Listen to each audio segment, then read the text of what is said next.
Well, Now, maybe I believe in miracles. I mean, if you look at the recent California elections, there's been a similar pattern, and the people with the money in California lost. They go down like a streamlined anvil. Yeah, and that's something really new.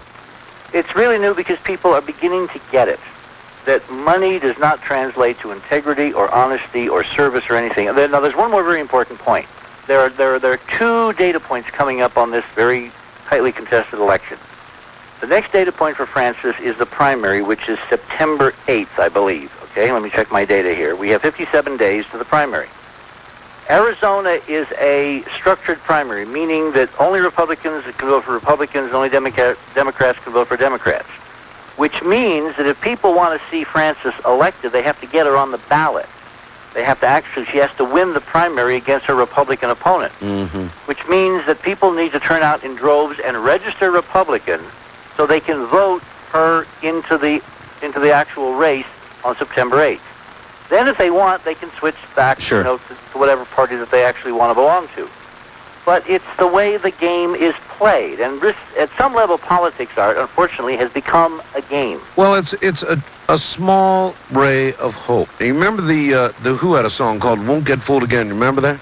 Yeah. At the very end of the song, they said, new boss, same as the old boss. Well, Americans, I think, are starting to figure out that whichever boss from whichever party they elect, that's the way it turns out. New boss, same as the old boss. Let me give No out a change. phone number here in case people want to support us and show up at this dinner. Okay. It's Monday night, the 20th. Now remember, July 20th, we talked about in your show how important Very important July date, 20th I know. Well, we picked this specifically just to kind of, give it to the you-know-who.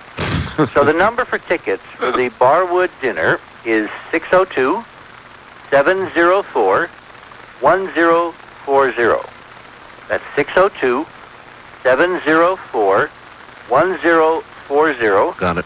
We have a lot of listeners all over the country. Even in New York, they're still listening. Oh, yeah. You could fly in. This would be a real show of support. And for folks who can't be there, if you just sent $1 to the Barwood campaign. I know, she's like literally down to $1,000 of down to campaign about money. $1,000. But if you just sent $1, It's hardly gas money. the reason this election is so important is because Francis is the only politician to have the guts to ask the unthinkable UFO question. Imagine if she makes it. Imagine the signal. Well, Richard, there's a kind of a sea change going on in the whole UFO community. As you know, some major universities just announced they are going to study UFOs. They have said there now appears to be enough hard evidence to justify some major universities doing studies on UFOs. They don't conclude now that they're extraterrestrial in origin, but they say there is now enough evidence. So, so attitudes are changing. But one of the things that I'm going to do, and I haven't even told Francis the details of this, is that we have developed some remarkable new political evidence of things that were occurring simultaneously at the other end of the country the night of the Phoenix Lights on March 13th, 1997. And for the first time, we're going to lay them out in terms of the national political scene and implications. This reaches, it turns out, all the way to Washington.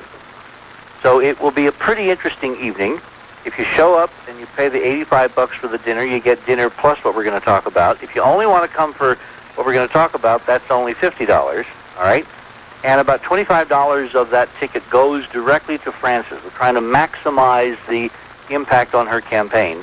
And for all those who can't be with us, if you just send $1, guys, you can make a tremendous difference because she is winning the battle. Do you have an address? For Francis? Yeah. All right, we have a linkage on our website, which is, you just go to our Enterprise Mission or to your website, Art Bell, and then click over to us. Her actual campaign, which is www.barwood.com, is linked on our site. Okay. I don't have, if I go through my paperwork All right, well, here, maybe after the bottom of the hour. after the bottom of the hour, I will find it. Okay? All right. In the meantime, let me ask you about this. Art, as I'm sure both you and Richard know, the scientific method is observe, hypothesis, test.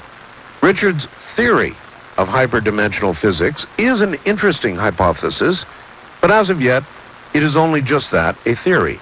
Richard has always been a proponent of, quote, good science, end quote, and I'm sure he does not propose that the classical scientific method be abandoned. So the question is, how does Richard propose we test the theory of hyperdimensional physics so we, as scientists, can move forward with solid, reproducible scientific evidence for this new model?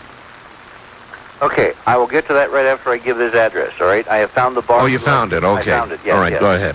All right, send your dollar to Francis Barwood, P.O. Box 86189. That's P.O. Box 86189, Phoenix, Arizona 85080-6189. That's P.O. Box. Whoa. Yeah, give that again. 850. All right, let's start from the top. P.O. Box 86189. Yep. Phoenix, AZ. That's short for Arizona. Thank you. 850-80-6189. Okay. And you can send more than $1, guys. In fact, you can send up to what? $720, I think, is allowed by state law. Yeah, but even if that's all you sent was a Oh buck or my God! something. If just the people listening were to send $1, say this is for God, country, and honesty. Yep. The staggering impact on that election would be so profound, both psychologically and materially, that we would have a fascinating set of conversations in the weeks to come. Well, we indeed may. I'm really looking forward to what would happen if she got elected.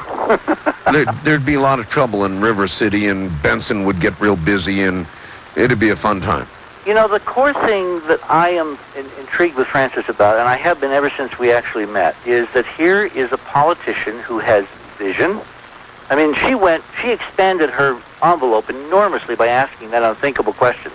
She would never imagine that UFOs would have anything to do with her lifestyle or politics or those of her neighbors or her, people she represented. And she did ask that question. And now that she's been fired at, big cannons brought out, governor making fun of her, the mayor talking to the tinfoil, Francis, that kind of thing. I know. She's stuck to her guns. She's not shrunk from the hard questions on this. And people are getting the message, but not enough people in time to make the primary. So that's why she needs the help. That's why she needs people to convert to Republicans for the primary. And that's why I'm going there on the 20th to reveal some really remarkable things about those lights. All right, good enough. When we get back, we will ask again about the scientific method and how we apply it to hyperdimensional physics to bring it from a theory to reality to practical application. This is Coast to Coast AM.